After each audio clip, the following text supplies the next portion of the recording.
I don't think there's another country in the world where food it's such a part of a culture also and of society. And well, you've been living in Italy for a while now, so you might have noticed that we talk about food basically the whole day. I love that about Italy. I really do. And we get very serious about it, and because we care, basically. This is Italian for Sure, the podcast about Italian culture. I'm your host, Catrin Skaperdas, an American living in Italy, and I interview Italians who passionately share their wisdom, stories, and insights about Italian culture.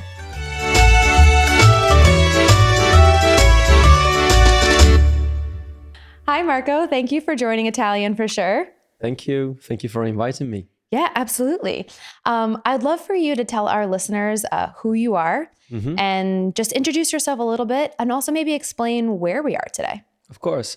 Well, first of all, I'm Marco Massaia. I'm a chef. Here we are in Costigliole d'Asti at the Restauranteur, which is a venue we just opened with my business partner Guido Martinetti in 2022. And we're basically in a country house that we have renewed back in exactly 2022. And the idea was to create a restaurant that had a sort of lien with the place in where we are. So the name itself, Radici, which is the Italian for roots, kind of states our intentions. So we want to speak about the place where we are, about our territory. And yes, that's basically what we are doing here now. Well, it's a beautiful place. I have not had the pleasure of eating here yet, but it is now on my list, high on my list. To our listeners who want to check it out, I'm going to link the website in the show notes. Thank you. Yeah. So when we spoke before, you told me that you describe yourself as a cook and not a chef. That's true. I'd like you to talk a little bit about that and what the difference is and why you identify as a cook and not a chef.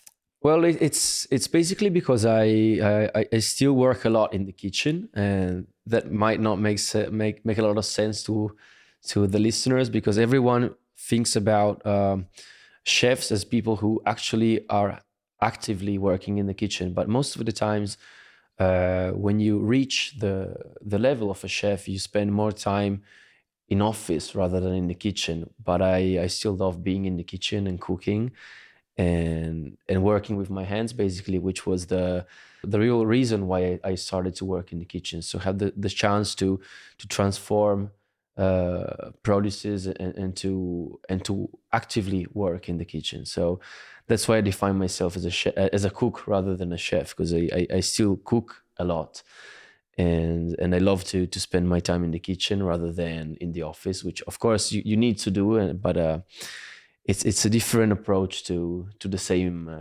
job. But I love, again, to work with my hands and to be in contact with produces. So that's why I consider myself a cook more than a chef. Well, thank you for sharing why you're passionate about this with us.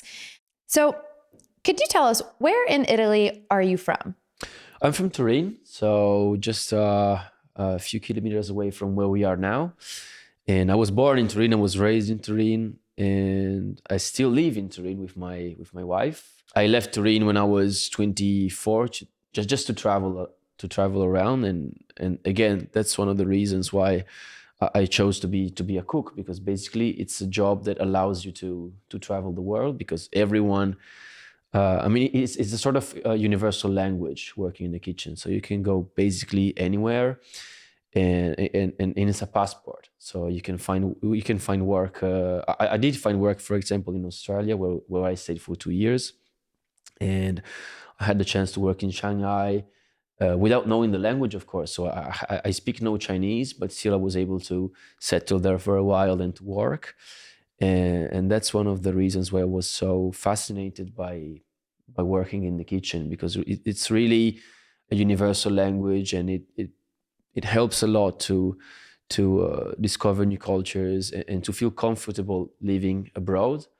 And so still I consider myself 100% a Turinese, as we say, because it's a city I love, and I always got back to Turin after 1 year or two living abroad, but because home it's always where your heart is, and also the choice to coming back in Piedmont and to settle here.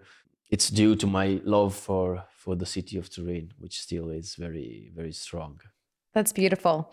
And I bet cooking in different places around the world, you got to experience cooking lots of different foods. Part of why I wanted to, talk to you about where you're from is because of something that I learned when I, started living in Italy, visiting Italy. Turin is in Piedmont, as you mentioned, or in Italian, Piemonte. Mm-hmm.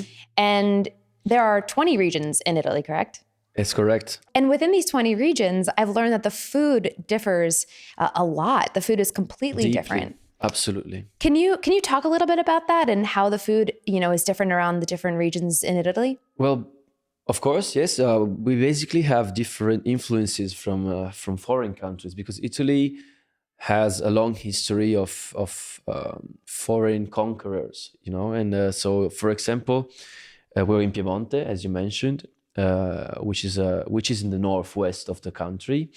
We're very close to France, and the French influence is deep in our culinary tradition. And for instance, in South, we have a completely different approach to food and different recipes not only because of the of different culture which are in the background, but also because of the very huge biodiversity of our country. So you have different vegetables, for example, in Campania than what we have here in Piemonte, and I think it's one of the national cuisine that differs the most from one region to another, and that is also, I guess, what makes it so fascinating, because you can really step from one country to another just by changing region, or sometimes just by changing just by going from one city to another. There are some very, very traditional recipes, for example, in Piedmont, in Piemonte, like the finanziera, which is a dish which I really love, by the way. That it's made by cooking different offals, and it can be very different from one city to another, because every city, and inside every city, every family has his own recipe and his own way of preparing the same recipe. And regional food, as you mentioned, it's deep, and it's also very sentimental here in Italy, because I don't think there's another country in the world where food is such a part of a culture also, and of society.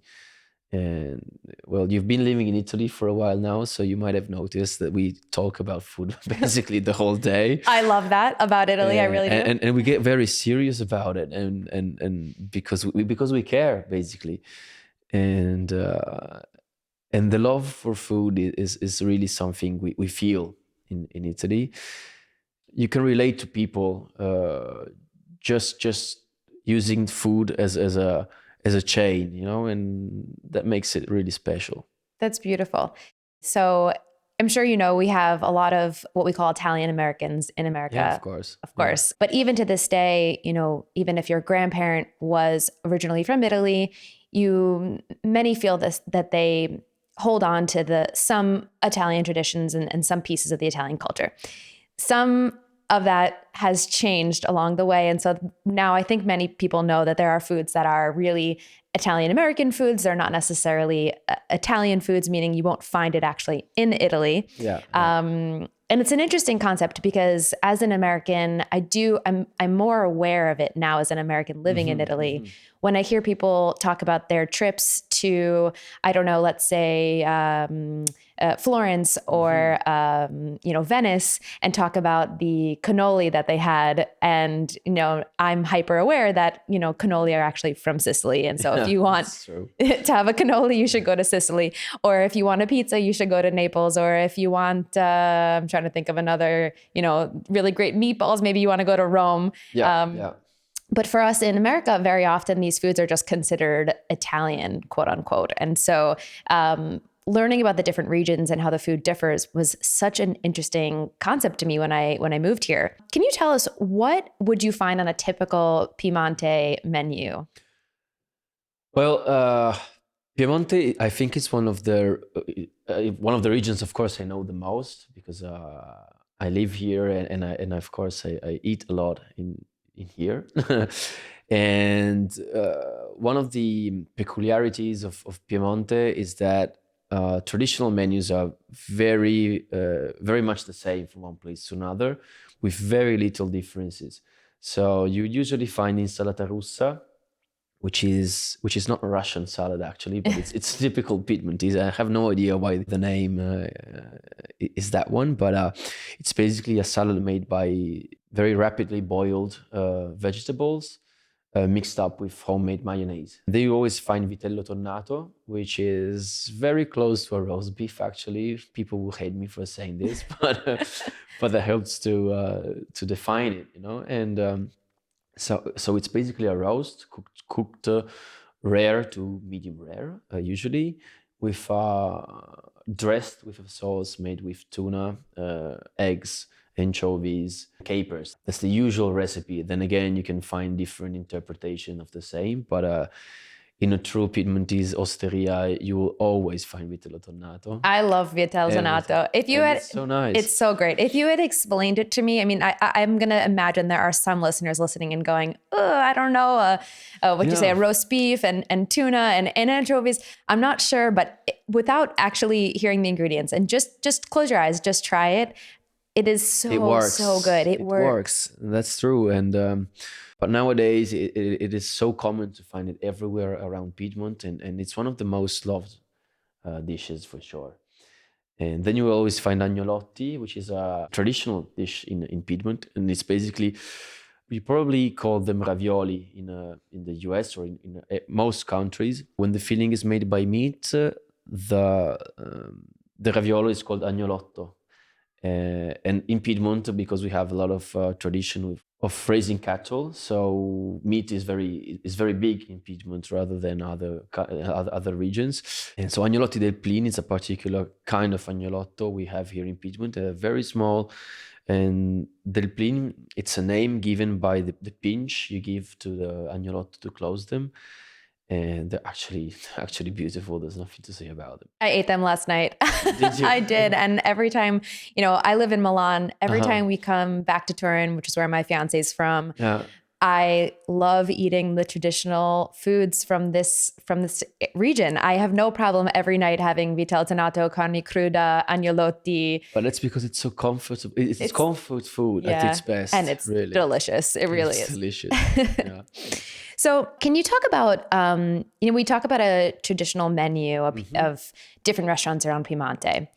What I've noticed is that there are different types of restaurants in Italy, maybe an osteria, a trattoria, a restaurant. I'd like to kind of take our listeners through the process of going to a restaurant and what they might experience. So can we start there? Are you able to explain a little bit about the difference of those types of restaurants, or other ones, maybe slow food or all the different types of restaurants there might be? Well, as you mentioned, there are different, I would say, levels of restaurants in Italy, from the more popular to the fine dining. So osteria and trattoria usually identify restaurants that are open to any kind of public. So very popular, very usually less expensive than others. So let's say family restaurants. But at the same time, the peculiarity about Italy is that you can eat very well also in family restaurants. So without spending too much. Cheap food in Italy doesn't mean bad food. Most of the times you can have very, very good food also in very low end places. In Piedmont, there's another small branch of the osteria, which is called Piola, which is even more popular. Usually, they are located across the markets, so where you go to supply for food, and these are very small restaurants, usually 8 to 10 tables, where all the people who have their own food style at the market go to eat during the lunch break. So they're usually only open for lunch, and you can eat for maybe €5 or €6. Usually it's only one dish, very popular, very filling. It's a very authentic Italian dining experience because it's where people eat every day. Food is such important for our culture and for our heritage. Food is usually at hand for everyone, so it's very easy to have very good food at a very decent price. So osteria and trattorias are very popular. Usually the menu it's longer in terms of choice than what you would find in a fine dining restaurant.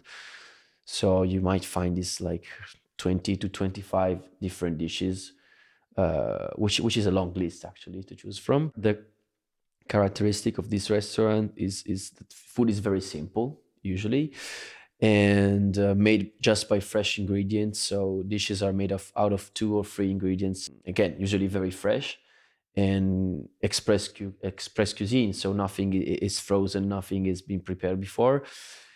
And the service, of course, it's not as fancy as you would see in a fine dining restaurant. So maybe you don't have linen towels or silver cutlery, but I mean it's just different approach to dining. And also wine might be different in those places. You always find in an osteria or trattoria, you will always find like vino della casa, which is what you would define like house wine, but it's still very good wine, just maybe not properly bottled. And I love house wine. It's always it's always a good choice. How do you say, like mezzo litra? Like when you want just the house wine, it comes in a carafe. Yeah, exactly. It's great. It's great. It's so true. It's so authentic, and I love that side of popular cooking. And then of course there's the restaurant, which is, let me say, the most elegant version of our dining table. And of course here things are a bit different from an osteria or a trattoria. So prices are usually higher. You have a different service, so you might have your own waiter for the table, and wines are usually more expensive and more refined than you would find in an osteria or trattoria. Usually the list of the menu is a bit shorter, and the dishes are more elaborated than you would see in osteria and trattoria. Of course, prices are higher, but still you can eat in a proper restaurant without spending as much as you would spend in another country, because again, food is very a cultural matter in Italy, and so it's easy to dine without spending a fortune. That helps, of course. One thing I had to learn when I started going to different types of restaurants in Italy was when to put my silverware in the plate and when to leave the silverware on the placemat. Can you please tell me at which restaurant, at a trattoria, at an osteria, was it a plin you said, or what was the first one? The Piola. The Piola. When do I leave the silverware? I mean, there's no rule really. It's just up to you. But of course, the higher the level, and usually you just leave the cutlery on the dish. That really goes with the kind of service you're having. So when you have a very, let me say, friendly and casual service like you would have in an osteria and trattoria, people do not expect you to put the silverware on the dish, because you might have the same cutlery for the whole dining experience. Except for dessert, usually, right? Except for dessert, right? Or for cheese. But of course, if you eat in a proper restaurant, you might expect that as part of the service you're having and you're paying for. So you usually just leave your cutlery on the silverware, and the waiter will just get it off with the dishes. It would be very rude from the waiter to just pull it off the dish and put it back. But I saw that sometimes. Okay. That was really rude, and I mean that makes you feel uncomfortable because it's like you did something you shouldn't be doing. I've had it happen to me sometimes. They usually tell me, "Can you please keep the silverware or take the seat?" It's so rude. It shouldn't happen, but sometimes it does.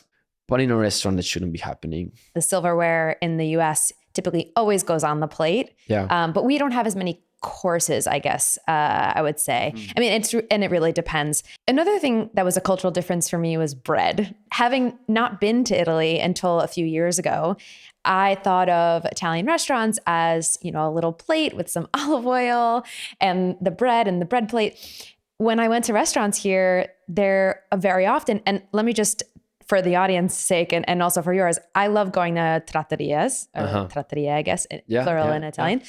And so, just to paint the scene of where I'm usually dining, and there are no bread plates. And one of the first times that I went to a restaurant here in Italy, I went to a trattoria. And this is a little embarrassing for me, but I took a piece of bread from the bread basket and I tore off a piece and put it back. And I put it back because I thought that putting the bread onto the placemat, onto the table was more rude because from where I come from, it would be more rude to put it on the table. Putting food on the table is not really something we do.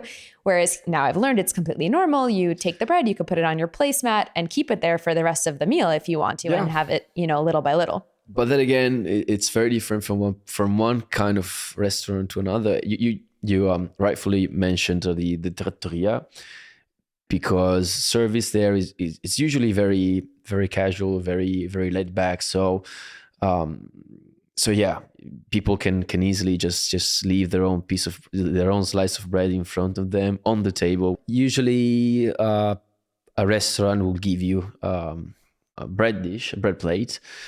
And sometimes you have olive oil, some other, like for instance, here we serve whipped butter because Piedmont has not a very big tradition on olive oil because of climate, of course. So while we have a very, very big tradition on cheese and butter and any kind of dairy product. So again, that comes in a different way from region to another and from one kind of restaurant to another.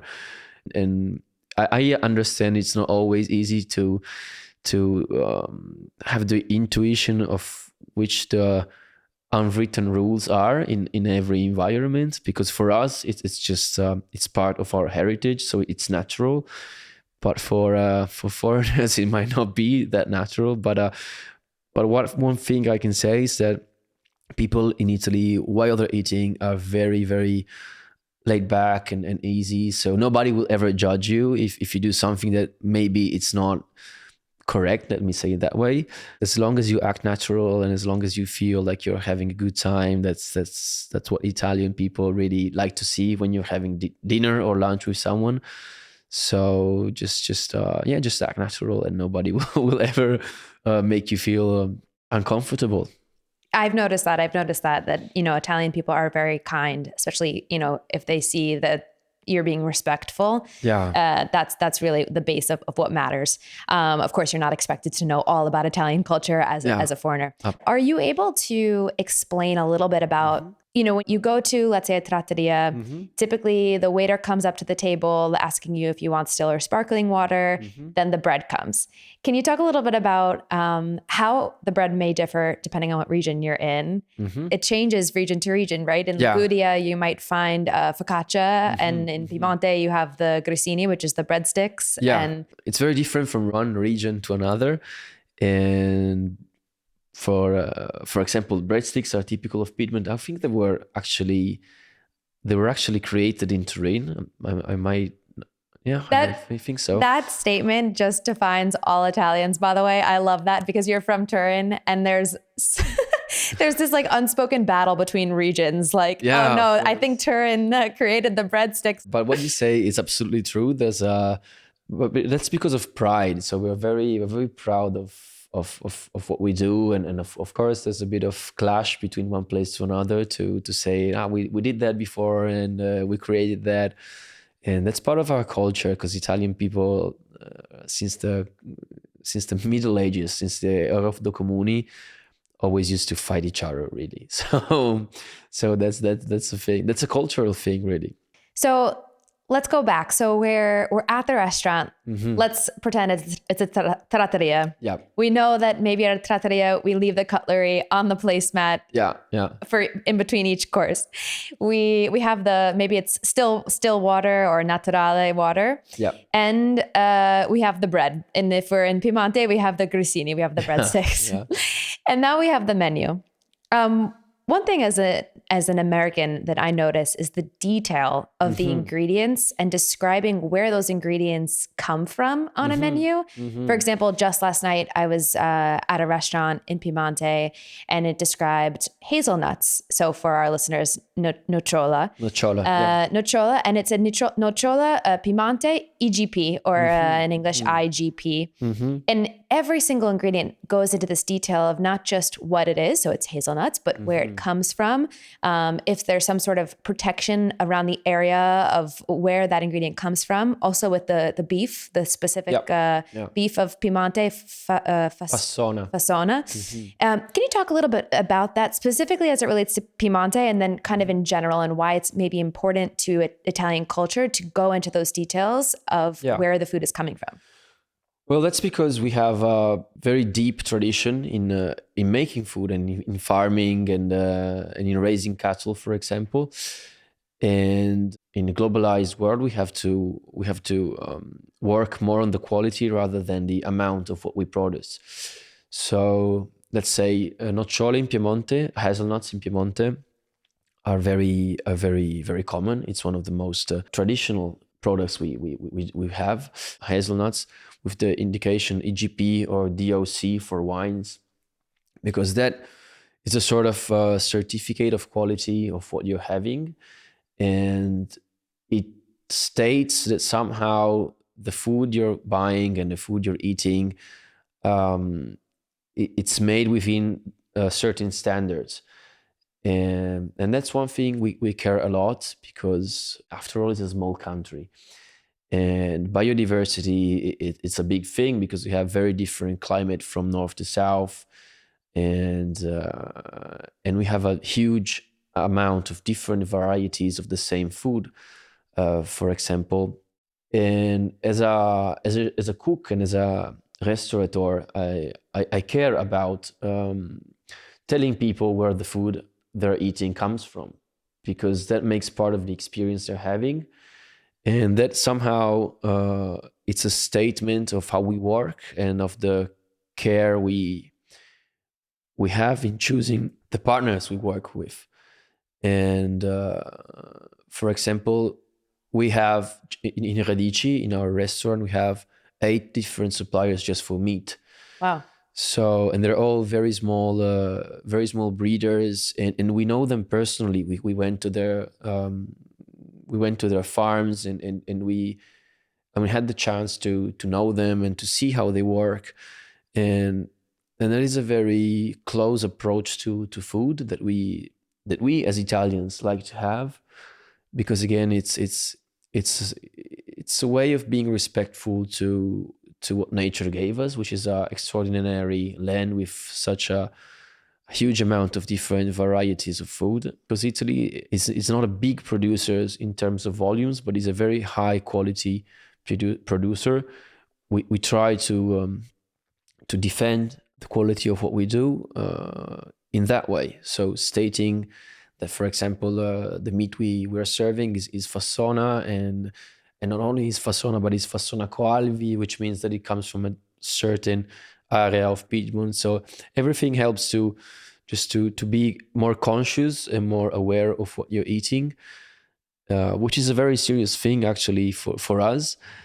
And also sometimes helps the customer to understand the price of what they're having, because you might say, I don't know, this carne cruda, it's too expensive because I'm basically paying, I don't know, let's say 20 euros, which is roughly $20 nowadays, for 150 grams of raw meat, which has little no transformation from the cut you have to the plate you're serving. So why that price? Where my money goes, and the quality of what you're having is the answer. It's all there.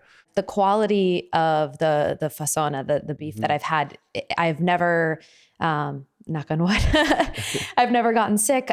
Talking about the quality and where food comes from, can you talk a little bit about what it means when I see Km0 on a menu? So Km0, it's usually for our listeners, on a menu. Yeah, well, that's another way of preserving the areas where we are. So usually the restaurants which are a little more aware of sustainability concepts and about this very various field that it's now under the name of sustainability, they try to supply their own food within the closest area possible.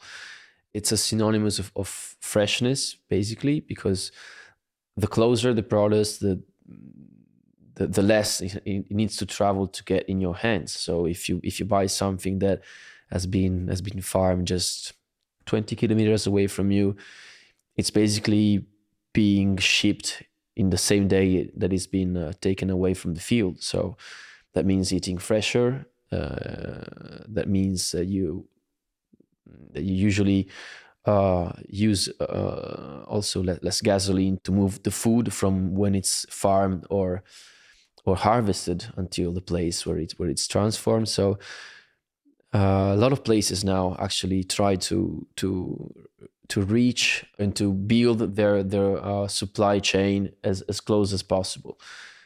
And of course, that's what we try to do as well. Like we only have a herb garden. We do not have a vegetable garden because it's a very demanding job to grow your own vegetables and to supply the need of a professional restaurant. So it's basically, I wouldn't say impossible, but it's super demanding, and you need people just working for that.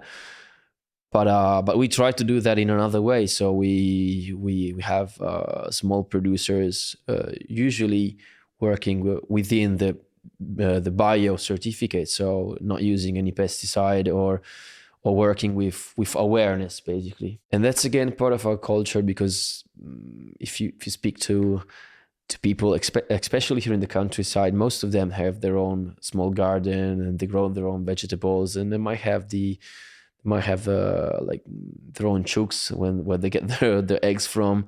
So food is very deep in our culture for that reason as well, because it's part of our daily routine. So you might have someone going. I have in Turin, which of course it's not countryside; it's a proper city. But I have my own herb garden in the balcony. So I get there my aromats and Km0. It's basically a definition that encapsulates all these different concepts. So trying to source food as close as possible from where you are, and try to work with seasonal produces as much as you can, because it's I think it's just more ethic, and after all, the food is better. It's just better because it's fresher. And comes from a closer area. I think that our generation are getting aware of what we can do to help the planet. The little things add up, right? All the little things that Italy does, I've noticed, add up to help the exactly. And it's a small attitude that at the same time puts all of us in the right direction. It might not change things, but being aware is the first step. Absolutely. So now we have our locally sourced food, our Km0 food, and let's say I've ordered pasta and the pasta comes. Could you briefly tell us, do Italians eat pasta, spaghetti, with a spoon? Because I had a recent Definitely not. no, okay. I already kind of knew the answer for, just now living here. But I had a situation recently where I was at dinner with a group of people, and someone, an Italian, was trying to be very kind to me. It was a very kind question. But they knew I was American. I had ordered, long pasta, something that needs twirling. And they looked at me and said, "Oh, would you like me to ask for a spoon for you?" And I was a little confused at first because I've been here for about a year and a half. So at first I was like, a spoon? No, it's what spaghetti. And then I had this moment of, oh yeah, because they know in America, it's more common to eat spaghetti with a spoon. We usually do not use a spoon to eat spaghetti. And the worst thing you can do is to cut spaghetti with a knife. But I saw that, so. That happens. That happens. So can you tell us about the culture of waiters?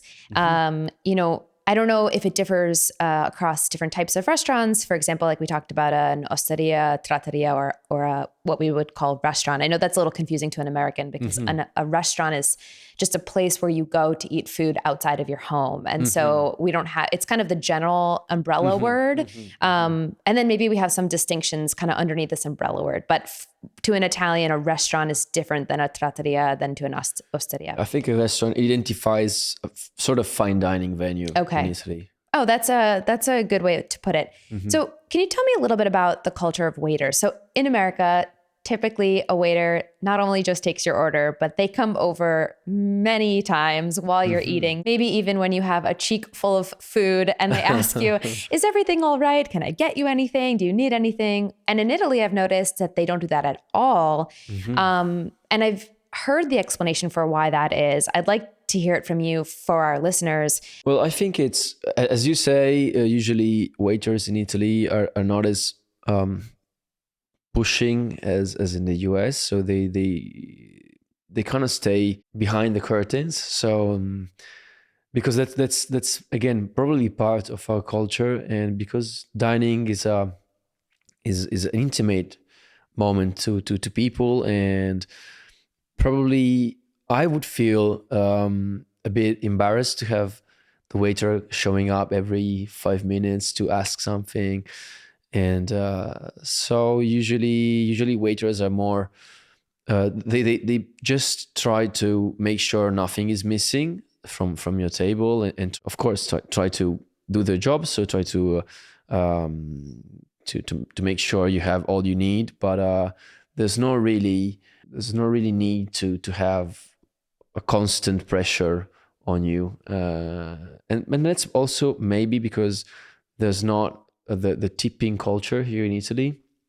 So actually, as I said, tipping, it's not a fact in Italy. So some people do leave tips, but it's just up to you, and most of people really don't. It's just not part of our culture, I guess. And so probably the waiter just does his job, and it doesn't feel like he has to do something more to convince the customer to leave something that it's not just paying the bill. I'm glad you brought up tipping culture because I wanted to touch on that as well. Okay. Staying on the topic of waiters for a minute, I think this is just a matter of cultural differences. For our listeners, no one way is are we saying is better? It's just different. In the US, we are used to this culture of the waiter coming over many times. And actually, if the waiter doesn't come to the table often enough, you might even hear someone say something like, well, where's our waiter? Because we're used to that, right? Yeah. And it's actually considered kind of rude to call your waiter over, to raise the hand at them, or to get their attention, because maybe they're serving another customer and you know that they're probably going to come to your table. They just haven't gotten there yet. Where in Italy, I've noticed, and correct me if I'm wrong, it's that, you're left to have these intimate conversations with your friends, your family, whoever you're there with at the restaurant. Those conversations are private. They're not interrupted by your waiter. And then if you need service, if you need the waiter, you can very politely, kind of give them eye contact, hold your hand up, and they will definitely come over and help you. Is that correct? That is true. That is actually true. Yeah. Cool.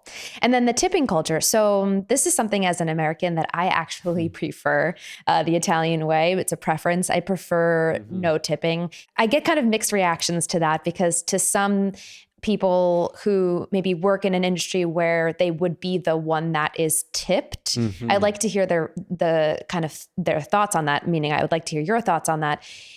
But as somebody who is the tipper, I would prefer, even if there was a built-in tip, as there is, and usually it's only a couple dollars, I would even be okay with that being more money, but have it be built in and not have the pressure be on me at the end to decide how much I should give and have the waiter feel, like you said, this pressure that they need to kind of overperform so that they can convince you that they should get a certain percentage. What are your thoughts on tipping culture?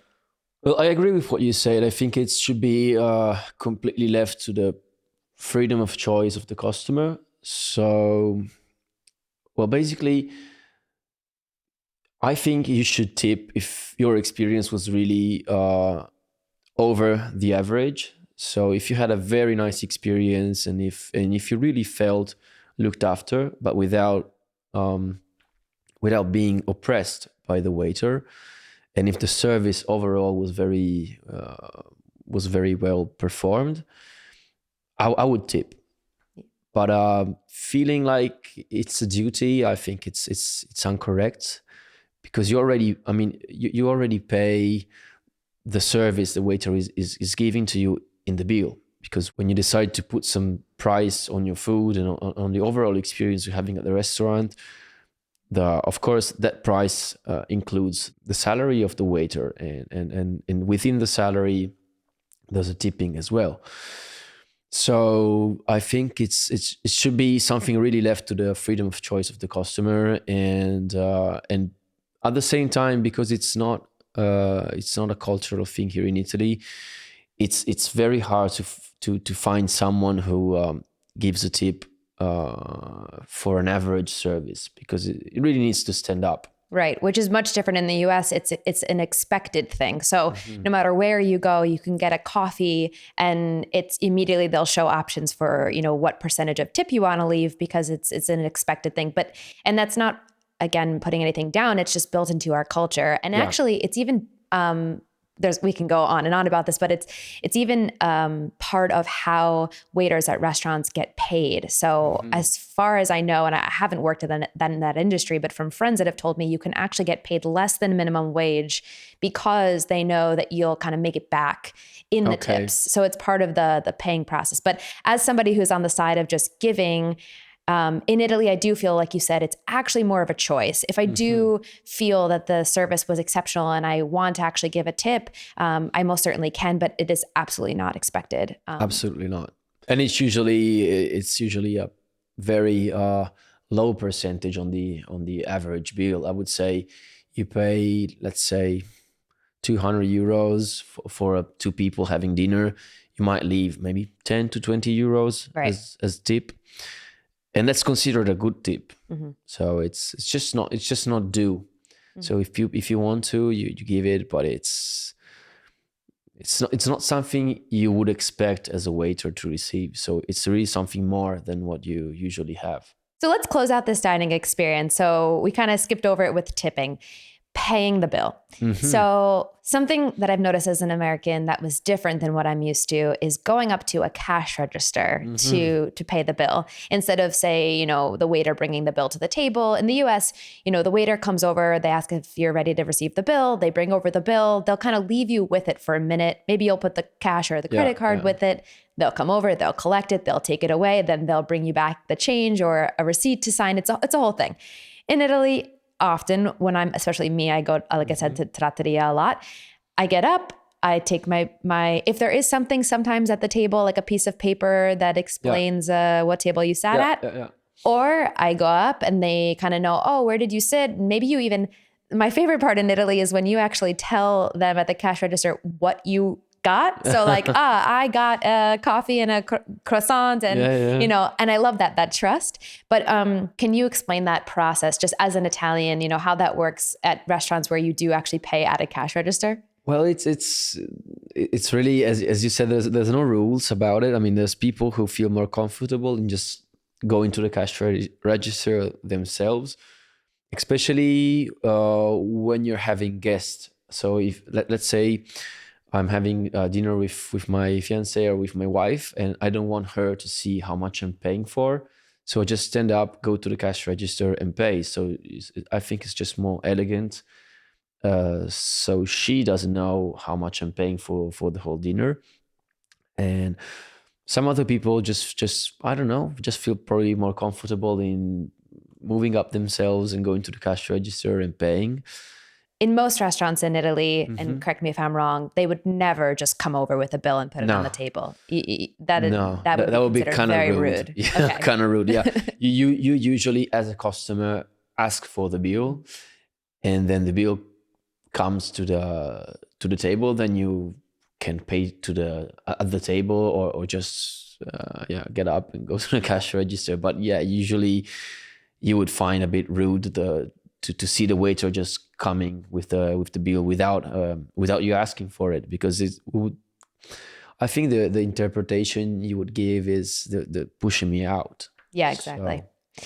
And for our listeners who maybe aren't as familiar, when we're talking about this cash register, we're actually talking about getting up from the table, going to like in a store, like a pharmacy, there's a cash register. You go and you pay your bill there, and then you leave, which is again much different than what most Americans I'd say are used to. At least where I come from, I've had say my family, my mom and my dad come and visit, and naturally for them at the end they'd say, "Oh, do we call the waiter over and ask for the bill?" And while you mentioned you can absolutely do that. In my experience, having an Italian fiance, most often we simply get up. If there's a cash register, we go pay at the cash register. Yeah, that's true. Yeah, that's true. Can you tell our listeners, how can they tell if they're visiting Italy, how a restaurant or an osteria or trattoria is, if it's authentic or not? If they're catering to tourists, or if it's truly a authentic Italian restaurant experience? Okay, well, you have a few hints you should be aware of. So the first thing is the menu. So the longer the menu, the more chances are you're getting into a touristy place. So short menu with hopefully locally sourced produces means you're stepping into an authentic Italian restaurant. While if you have a very long menu, that might not always, but that might be a sign that you're getting into a more touristy venue. Also, one thing that I've noticed is more common abroad than in Italy. It's people outside the restaurant calling customers, trying to attract them to get in. That, of course, it's a clear sign that you're going in a touristy place and not authentic Italian restaurant. What about different foods from different regions? So if you're in, Piedmont, and you see carbonara, but you also see, trying to think of food, basically a list of maybe different pastas. I always go to the primi, and if I see that there's a ton of different pastas that I know, one is from Sicily, one is from Venice, of course. Is that a sign that maybe the place is catering a little more to tourists? It is. Okay. It definitely is. Yeah, of course. Because as we said before, because regional food is so typical and it's so strong in Italy, usually you should find restaurants that are specifically serving one kind of regional food. So which doesn't mean you cannot have a typical Italian, let's say Campano restaurant in Piedmont. But if they serve only food from Campania, they can surely be an authentic Italian restaurant, but just maybe not serving the typical regional food of the place we're into, but just maybe because the cook is from Campania. Let's put it that Understood. Way. But the more specific they are, the more specific the menu is, and the more chances are you're in an authentic Italian restaurant and not in a super touristy place. But again, that's not it's quite a golden rule. Thanks. Hopefully that helps some of our listeners who might be traveling to Italy sometime soon. Thanks so much for this interview, Marco. It's been great chatting with you. Thank you. Before we go, I do want to ask you, is there anything else that you would like to share with our listeners about Italian culture, maybe specifically about restaurant culture in Italy, maybe something that you're passionate about and want to share that's important to the culture? Your last words for the interview. Wow. it's been beautiful to chat with you, first of all, and it's interesting to try to explain to a different culture things that for us might sound even obvious. But one thing I learned from living in abroad and working in foreign countries is that nothing is more cultural like food. So food is really something that shows the heritage and the culture of the place you are in. So one suggestion I can give to the people who are listening is just act natural, and don't be afraid to ask if you feel that something it's maybe you feel like you're not understanding some processes during a dinner or during like when to put the cheese on the pasta, when not to put cheese on the pasta. or I don't know. Well, one thing I would definitely suggest is not to have cappuccino with any course of the dinner or the lunch, because that will put you on a blacklist. But they'll kick you out of Italy. But don't cut your pasta. Don't cut your pasta with the knife. But again, I'm just joking. I mean, people in Italy are very friendly and very, very proud of food, because it's a very big part of our culture. So we always try to make people feel welcome, and so don't be afraid to speak up if there's something you're not understanding, because again, it's just might be culturally different from what you are used to, and it doesn't mean it's wrong. So well put. Yeah. Thanks again, Marco. Thank you. Thanks a lot. This is Italian for Sure. Thanks for listening to this episode of Italian for Sure. If you liked what you heard, make sure to hit the follow button wherever you listen to podcasts, and hit the subscribe button on YouTube. If you want to connect, find me on Instagram and TikTok at Italian for Sure, and let me know what you found most interesting. Until next time.